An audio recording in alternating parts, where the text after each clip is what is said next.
मेरे प्रिय आत्मन, एक सुबह अभी सूरज भी निकला नहीं था और एक माझी नदी के किनारे पहुंच गया था। उसका पैर किसी चीज से टकरा गया। झुक के उसने देखा, पत्थरों से भरा हुआ एक झोला पड़ा था। उसने अपना जाल किनारे पर रख दिया। वो सुबह सूरज के उगने की प्रतीक्षा करने लगा।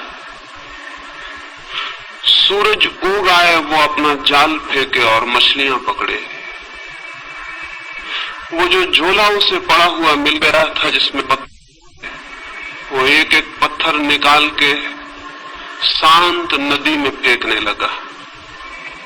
सुबह के सन्नाटे में उन पत्थरों के गिरने की छपाक की आवाज सुनता, फिर दूसरा पत्थर फेंकता। धीरे धीरे सुबह का सूरज निकला, रोशनी हुई। तब तक उसने झोले के सारे पत्थर फेंक दिए थे, सिर्फ एक पत्थर उसके हाथ में रह गया। सूरज की रोशनी में देखते से ही जैसे उसके हृदय की धड़कन बंद हो गई, सांस रुक गई। उसने जिन्हें पत्थर समझ के फेंक दिया था वे हीरे जवाहरात थे, लेकिन अब तो अंतिम हाथ में बचा था टुकड़ा और वो पूरे झोले को फेंक चुका था। और रोने लगा, चिल्लाने लगा। इतनी संपदा उसे मिल गई थी कि अनंत जन्मों के लिए काफी थी, लेकिन अंधेरे में अनजान अपरिचित उसने उस सारी संपदा को पत्थर समझ के फेंक दिया था। लेकिन फिर भी वो मछुआ सौभाग्यशाली था, क्योंकि अंतिम पत्थर फेंकने के पहले सूरज निकल आया था और उसे दिखाई पड़ गया था कि उसके हाथ में हीरा है। साधारणतः सभी लोग इतने सौभाग्यशाली नहीं होते। जिंदगी बीत जाती है, सूरज नहीं निकलता, सुबह नहीं होती, रोशनी नहीं आती और सारे जीवन के हीरे हम पत्थर समझ के फेंक चुके होते। जीवन एक बड़ी संपदा है, लेकिन आदमी सिवाय उसे फेंकने और गंवाने के कुछ भी नहीं करता है। जीवन क्या है ये भी पता नहीं चल पाता और हम उसे फेंक देते। जीवन में क्या छिपा था, कौन से राज, कौन सा रहस्य, कौन सा स्वर्ग, कौन सा आनंद, कौन सी मुक्ति, उस सब का कोई भी अनुभव नहीं हो पाता और जीवन हमारे हाथ से रिक्त हो जाता है। इन आने वाले 3 दिनों में जीवन की संपदा पर ही थोड़ी सी बातें मुझे कहनी, लेकिन जो लोग जीवन की संपदा को पत्थर मानकर बैठ गए हैं, वे कभी आंख खोलकर देख पाएंगे कि जिन्हें उन्होंने पत्थर समझा है वे हीरे माणिक हैं। ये बहुत कठिन है। और जिन लोगों ने जीवन को पत्थर मान के फेंकने में ही समय गंवा दिया है, अगर आज उनसे कोई कहने जाए कि जिन्हें तुम पत्थर समझ के फेंक रहे थे वहां हीरे मोती भी थे, तो वे नाराज होंगे, क्रोध से भर जाएंगे। इसलिए नहीं कि जो बात कही गई वो गलत है, बल्कि इसलिए कि ये बात इस बात का स्मरण दिलाती है कि उन्होंने बहुत सी संपदा फेंक दी। लेकिन चाहे हमने कितनी ही संपदा फेंक दी हो, अगर एक क्षण भी जीवन का शेष है तो फिर भी हम कुछ बचा सकते हैं और कुछ जान सकते हैं और कुछ पा सकते हैं। जीवन की खोज में कभी भी इतनी देर नहीं होती कि कोई आदमी निराश होने का कारण पाए। लेकिन हमने ये मान ही लिया है अंधेरे में, अज्ञान में, कि जीवन में कुछ भी नहीं है सिवाय पत्थरों के। जो लोग ऐसा मान के बैठ गए हैं उन्होंने खोज के पहले ही हार स्वीकार कर ली। मैं इस हार के संबंध में, इस निराशा के संबंध में, इस मान ली गई पराजय के संबंध में सबसे पहले चेतावनी ये देना चाहता हूं कि जीवन मिट्टी और पत्थर नहीं है। जीवन में बहुत कुछ है। जीवन के मिट्टी पत्थर के बीच भी बहुत कुछ छिपा है। अगर खोजने वाली आंखें हो तो जीवन से वो सीढ़ी भी निकलती है जो परमात्मा तक पहुंचती है। इस शरीर में भी जो देखने पर हड्डी मांस और चमड़ी से ज्यादा नहीं है, वो छिपा है जिसका हड्डी मांस और चमड़ी से कोई भी संबंध नहीं। इस साधारण सी देह में भी जो आज जन्मती है, कल मर जाती है और मिट्टी हो जाती है, उसका वास है जो अमृत है, जो कभी जन्मता नहीं और कभी समाप्त भी नहीं होता है। रूप के भीतर अरूप छिपा है और दृश्य के भीतर अदृश्य का वास है, और मृत्यु के कुहासे में अमृति की ज्योति छिपी हुई है। मृत्यु के धुएं में अमृत की लौ भी छिपी हुई है, वो फ्लेम, वो ज्योति भी छिपी हुई है जिसकी कोई मृत्यु नहीं। लेकिन हम धुएं को देखकर ही वापस लौट आते हैं और ज्योति को नहीं खोज पाते। या जो लोग थोड़ी हिम्मत करते हैं वे धुएं में ही खो जाते हैं और ज्योति तक नहीं पहुंच पाते हैं। ये यात्रा कैसे हो सकती है कि हम धुएं के भीतर छिपी हुई ज्योति को जान सके, शरीर के भीतर छिपी हुई आत्मा को पहचान सके, प्रकृति के भीतर छिपे हुए परमात्मा के दर्शन कर सके? ये कैसे हो सकता है? उस संबंध में ही 3 चरणों में मुझे बात करनी। पहली बात, हमने जीवन के संबंध में ऐसे दृष्टिकोण बना लिए हैं, हमने जीवन के संबंध में ऐसी धारणाएं बना ली हैं, हमने जीवन के संबंध में ऐसा फलसफा खड़ा कर रखा है। उस दृष्टिकोण और धारणा के कारण ही जीवन के सत्य को देखने से हम वंचित रह जाते हैं। हमने मान ही लिया है कि जीवन क्या है, बिना खोजे, बिना पहचाने, बिना जिज्ञासा किए हमने जीवन के संबंध में कोई निश्चित बात ही समझ रखी। हजारों वर्षों से हमें एक ही बात मंत्र की तरह पढ़ाई जा रही है कि जीवन असार है, जीवन व्यर्थ है, जीवन दुख है।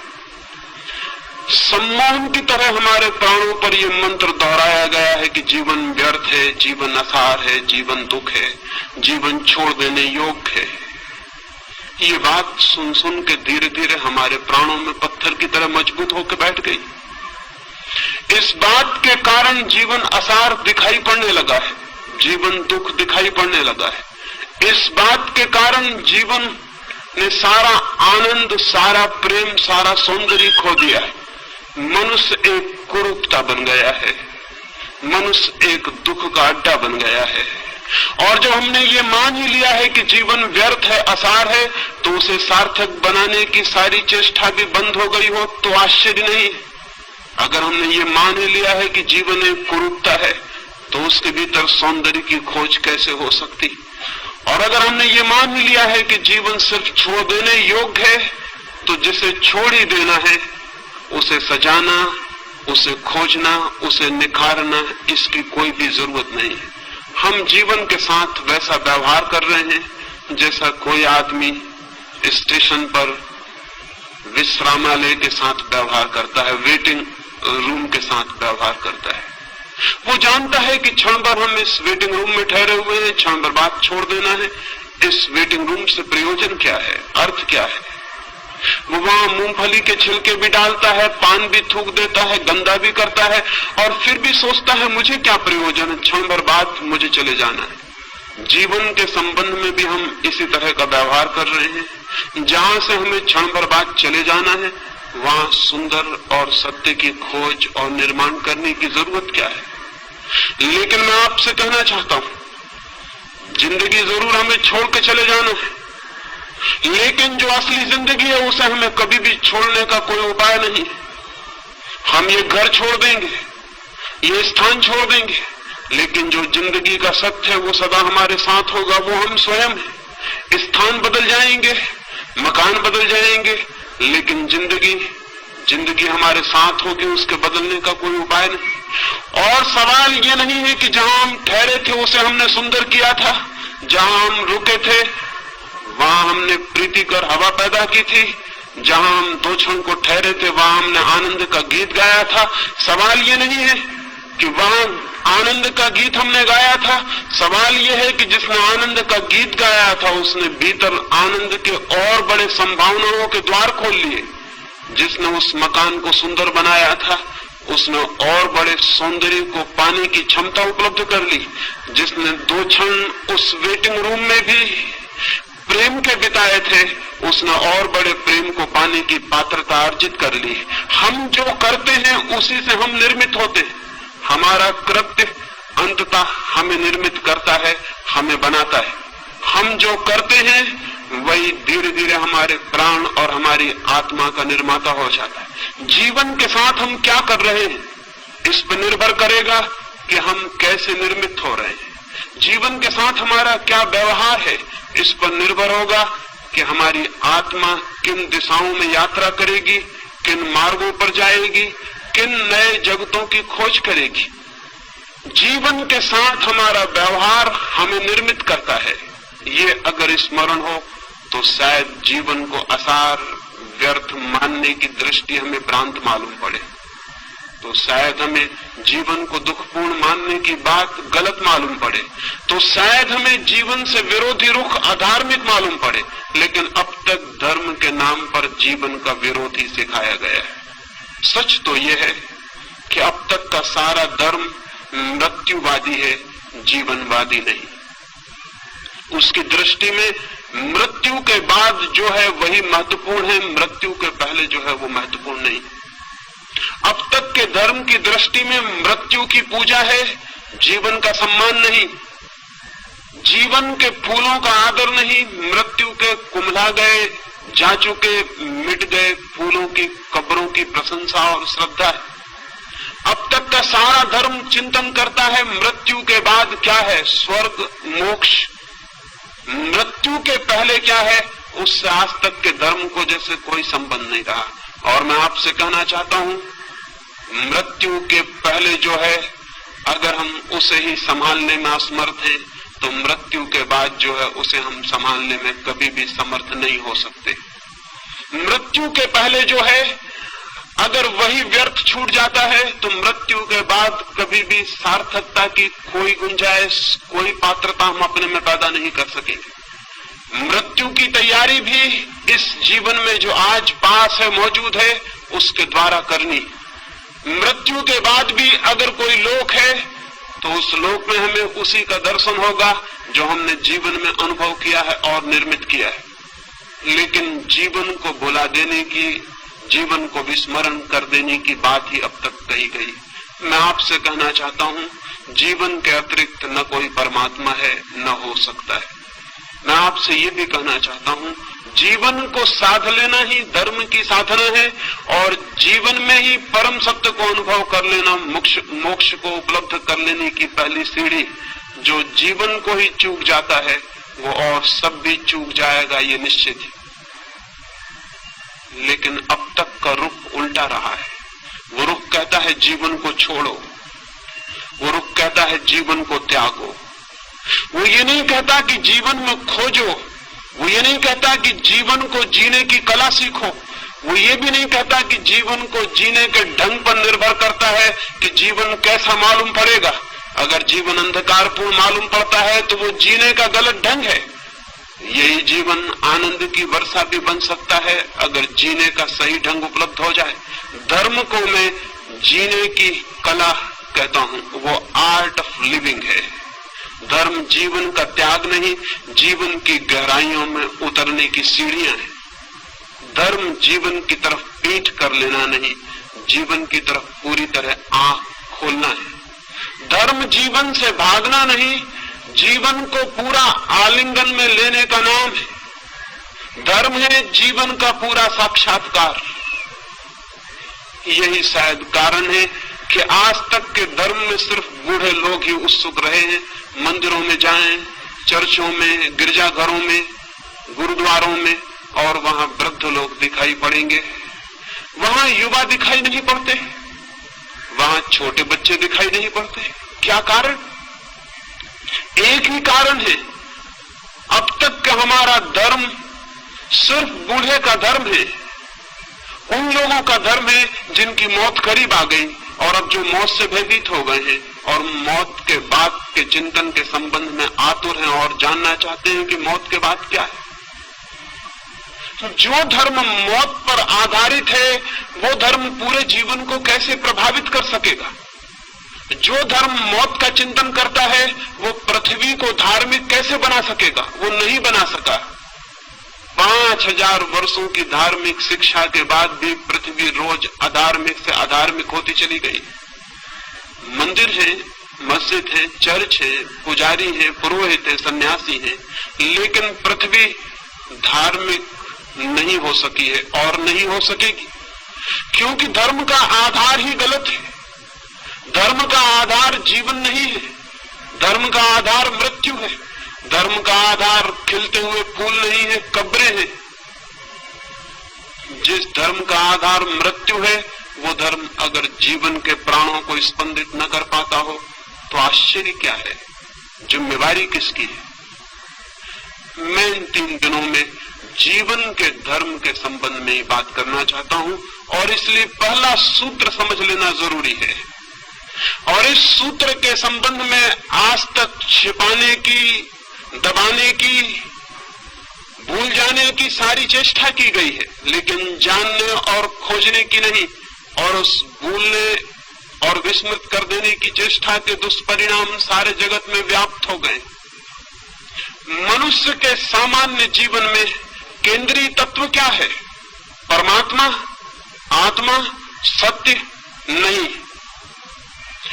मनुष्य के प्राणों में, सामान्य मनुष्य के प्राणों में जिसने कोई खोज नहीं की, जिसने कोई यात्रा नहीं की, जिसने कोई साधना नहीं की, उसके प्राणों की गहराई में क्या है? प्रार्थना, पूजा?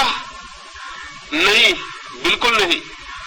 अगर हम सामान्य मनुष्य के जीवन ऊर्जा में खोज करें, उसकी जीवन शक्ति को हम खोजने जाएं, तो न तो वहां परमात्मा दिखाई पड़ेगा, न पूजा, न प्रार्थना, न ध्यान, वहां कुछ और ही दिखाई पड़ेगा। और जो दिखाई पड़ेगा उसे भुलाने की चेष्टा की गई है, उसे जानने और समझने की नहीं।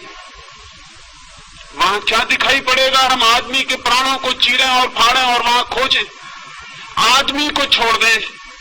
अगर आदमी से इतर जगत की भी हम खोजबीन करें तो वहां प्राणों की गहराइयों में क्या मिलेगा? अगर हम एक पौधे की जांचबीन करें तो क्या मिलेगा? एक पौधा क्या कर रहा है? एक पौधा पूरी चेष्टा कर रहा है नए बीज उत्पन्न करने की।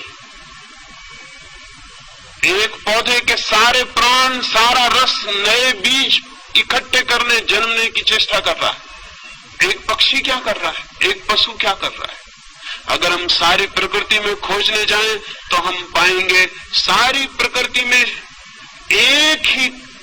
एक ही क्रिया जोर से प्राणों को घेर कर चल रही है, और वो क्रिया है सतत सृजन की क्रिया, वो क्रिया है क्रिएशन की क्रिया, वो क्रिया है जीवन को पुनरुज्जीवित नए नए रूपों में जीवन देने की क्रिया। फूल बीज को संभाल रहे हैं, फल बीज को संभाल रहे हैं। बीज क्या करेगा? बीज फिर पौधा बनेगा, फिर फूल बनेगा, फिर फल बनेगा। अगर हम सारे जीवन को देखें तो जीवन जन्मने की एक अनंत क्रिया का नाम है। जीवन एक ऊर्जा है जो स्वयं को पैदा करने के लिए सतत संलग्न है और सतत चेष्टाशील। आदमी के भीतर भी वही है। आदमी के भीतर उस सतत सृजन की चेष्टा का नाम हमने सेक्स दे रखा है, काम दे रखा है। इस नाम के कारण उस ऊर्जा को एक गाली मिल गई, एक अपमान। इस नाम के कारण एक निंदा का भाव पैदा हो गया। मनुष्य के भीतर भी जीवन को जन्म देने की सतत चेष्टा चल रही है। हम उसे सेक्स कहते हैं, हम उसे काम की शक्ति कहते हैं।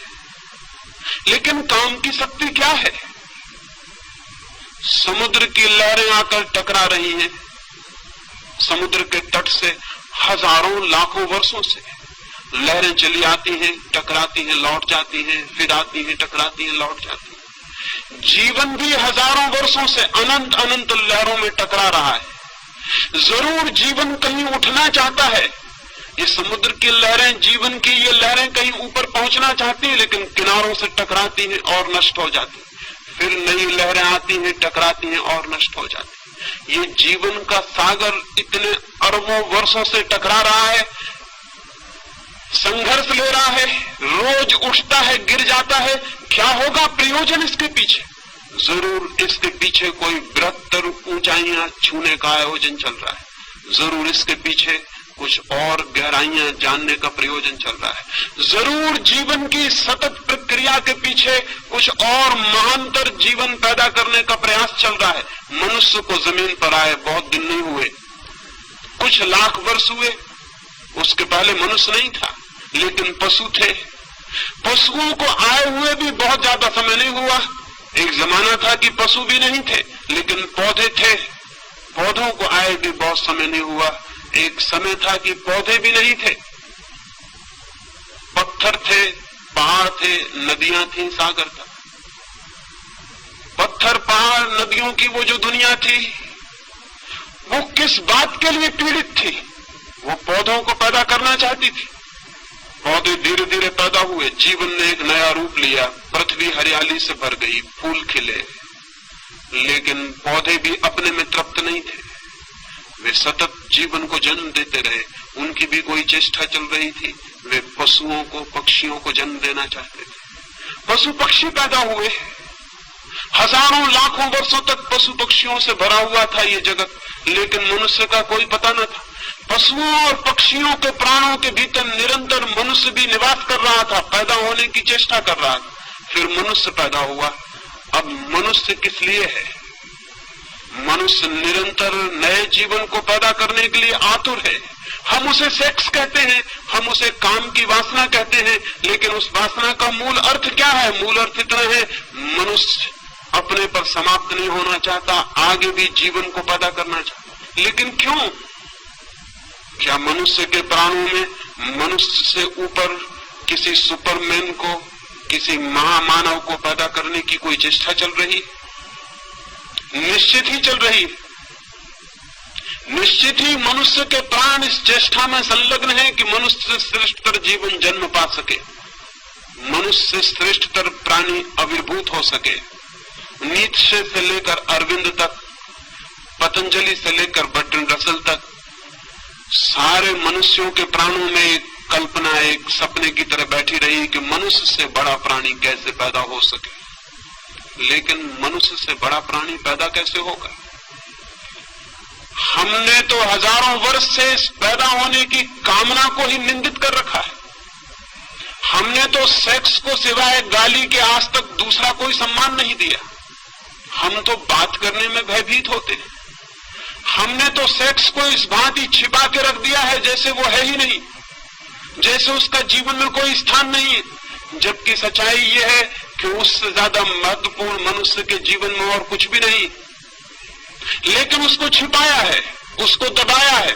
दबाने और छिपाने से मनुष्य सेक्स से मुक्त नहीं हो गया, बल्कि मनुष्य और भी बुरी तरह से सेक्स से ग्रसित हो गया। दमन उल्टे परिणाम लाया है। शायद आप में से किसी ने एक फ्रेंच वैज्ञानिक कुएं के एक नियम के संबंध में सुना होगा। वो नियम है लॉ ऑफ रिवर्स इफेक्ट। कुएं ने एक नियम इजाद किया है, विपरीत परिणाम का नियम। हम जो करना चाहते हैं हम इस ढंग से कर सकते हैं कि जो हम परिणाम चाहते थे उससे उल्टा परिणाम हो जाए। एक आदमी साइकिल चलाना सीखता है, बड़ा रास्ता है, चौड़ा रास्ता है, एक छोटा सा पत्थर रास्ते के किनारे पड़ा हुआ है। वो साइकिल चलाने वाला घबराता है कि मैं कहीं उस पत्थर से न टकरा जाऊं। अब इतना चौड़ा रास्ता है कि अगर आंख बंद कर भी वो चलाए तो पत्थर से टकराना आसान बात नहीं है। इसके 100 में एक ही मौके हैं कि वो पत्थर से टकराए। इतने चौड़े रास्ते पर कहीं से भी निकल सकता है, लेकिन वो देख के घबराता है कहीं मैं पत्थर से टकरा ना जाऊं। और जैसे ही वो घबराता है मैं पत्थर से न टकरा जाऊं, सारा रास्ता विलीन हो गया, सिर्फ पत्थर ही दिखाई पड़ने लगता है उसको। अब उसकी साइकिल का चाक पत्थर की तरफ मुड़ने लगता है। वो हाथ पैर से घबराता है, उसकी सारी चेतना उस पत्थर को ही देखने लगती है और एक सम्मोहित हिप्नोटाइज्ड आदमी की तरह वो पत्थर की तरफ खींचा जाता है और जाके पत्थर से टकरा जाता है। नया साइकिल सीखने वाला उसी से टकरा जाता है जिससे बचना चाहता है। लैंप पोस्ट से टकरा जाता है, पत्थर से टकरा जाता है। इतना बड़ा रास्ता था कि अगर कोई निशानेबाज ही चलाने की कोशिश करता तो उस पत्थर से टकरा सकता था, लेकिन ये सिक्खड़ आदमी कैसे उस पत्थर से टकरा गया। कुएं कहता है हमारी चेतना का एक नियम है, लॉ ऑफ रिवर्स इफेक्ट। हम जिस चीज से बचना चाहते हैं चेतना उसी पर केंद्रित हो जाती है और परिणाम में हम उसी से टकरा जाते हैं। 5000 वर्षों से आदमी सेक्स से बचना चाह रहा है और परिणाम इतना हुआ है कि गली कूचे हर जगह जहां भी आदमी जाता है वहीं सेक्स से टकरा जाता है। लॉ ऑफ रिवर्स इफेक्ट मनुष्य की आत्मा को पकड़े हुए। क्या कभी आपने ये सोचा कि आप चित्त को जहां से बचाना चाहते हैं चित्त वहीं आकर्षित हो जाता है, वहीं निमंत्रित हो जाता है। जिन लोगों ने मनुष्य को सेक्स के विरोध में समझाया उन लोगों ने ही मनुष्य को कामुक बनाने का जिम्मा भी अपने ऊपर ले लिया। मनुष्य की अति कामुकता गलत शिक्षाओं का परिणाम है और आज भी हम भयभीत होते हैं कि सेक्स की बात ना की जाए। क्यों भयभीत होते हैं? भयभीत इसलिए होते हैं कि हमें डर है कि सेक्स के संबंध में बात करने से लोग और कामुक हो जाएंगे। मैं आपको कहना चाहता हूं ये बिल्कुल ही गलत भ्रम है, ये 100% गलत है। पृथ्वी उसी दिन सेक्स से मुक्त होगी जब हम सेक्स के संबंध में सामान्य स्वस्थ बातचीत करने में समर्थ हो जाएंगे। जब हम सेक्स को पूरी तरह से समझ सकेंगे तो ही हम सेक्स का अतिक्रमण कर सकेंगे। जगत में ब्रह्मचर्य का जन्म हो सकता है, मनुष्य सेक्स के ऊपर उठ सकता है, लेकिन सेक्स को समझकर, सेक्स को पूरी तरह पहचान कर, उस ऊर्जा के पूरे अर्थ, मार्ग, व्यवस्था को जानकर उससे मुक्त हो